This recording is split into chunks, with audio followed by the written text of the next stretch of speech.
সীমান্তে হত্যা শূন্যতে নামিয়ে আনা আর প্রাণঘাতী অস্ত্র ব্যবহার না করার ব্যাপারে দুই দেশের সরকারের বিভিন্ন পর্যায়ে অনেকবার বৈঠক হয়েছে, কিন্তু তারপরেও সীমান্তে প্রাণঘাতী অস্ত্রের ব্যবহার যেন কোনোভাবেই থামছে না।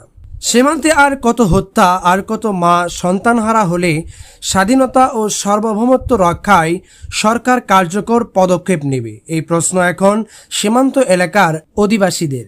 সাম্প্রতিক সময়ে সীমান্তে নতুন করে প্রাণহানির ঘটনায় দেশজুড়ে উদ্বেগ ও ক্ষোভের সৃষ্টি হয়েছে।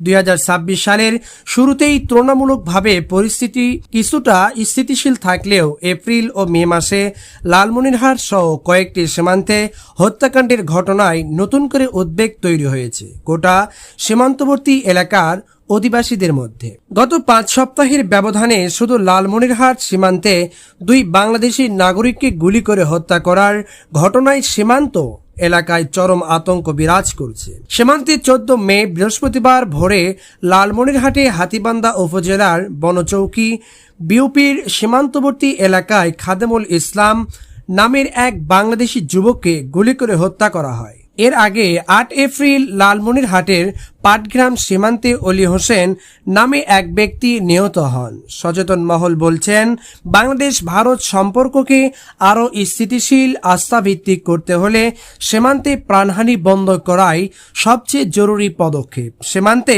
রক্তপাত অব্যাহত থাকলে দুই দেশের সম্পর্কে অবিশ্বাস ও ক্ষোভের দেয়াল আরও বৃদ্ধি পাবে বলে আশঙ্কা করা হচ্ছে।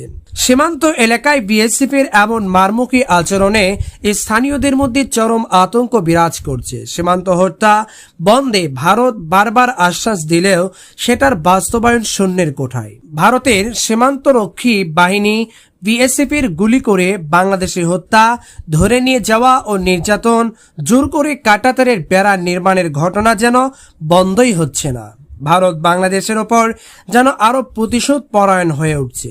বিশেষ করে বিএসএফ এর গুলিতে নিহত হওয়ার ঘটনার একটিরও বিচার না হওয়ার কারণে সীমান্তে হত্যাকাণ্ড বেড়েই চলছে। এমনকি বিএসএফ বা ভারত সরকার হত্যাকাণ্ডের কোনো ঘটনায় কখনো উদ্বেগ প্রকাশ করেনি। এমন পরিস্থিতিতে বিশেষজ্ঞরা বলেছেন, জবাবদিহির বাইরে থাকার কারণেই মূলত সীমান্ত হত্যা বন্ধ হচ্ছে না। আন্তর্জাতিক আইন কোনো বাহিনীকে বিশ্বের কোথাও নিরস্ত্র বেসামরিক নাগরিকদের গুলি বা নির্যাতন করার অনুমতি দেয় না। সীমান্ত ঘুরে গ্রামবাসীর সঙ্গে কথা বলে জানা যায়, যোগাযোগ ব্যবস্থা সহজ হওয়ায় লালমনিরহাট সীমান্ত পথে গবাদি পশু পাচার, আত্মীয়র সঙ্গে দেখা বা ভালো কাজের খোঁজে দুই দেশের মানুষ সীমান্ত পারাপার করে থাকে।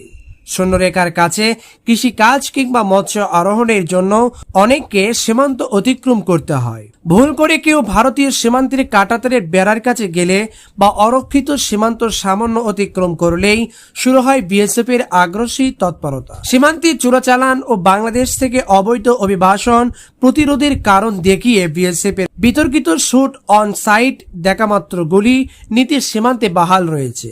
অনেক সময় বিএসএফ বাংলাদেশের অভ্যন্তরে ঢুকে জোর করে বাংলাদেশিদের ভারতে নিয়ে গিয়ে সেখানে গুলি কিংবা নির্যাতন চালিয়ে হত্যা করা হয়। লালমনিরহাট 15 বিজিবি ব্যাটালিয়নের commanding officer lieutenant colonel Mehedi Imam জানান, সীমান্ত এলাকায় শান্তি, স্থিতিশীলতা ও পারস্পরিক আস্থা বজায় রাখতে বিজেপি সর্বদা দায়িত্বশীল ও পেশাদার ভূমিকা পালন করে যাচ্ছে।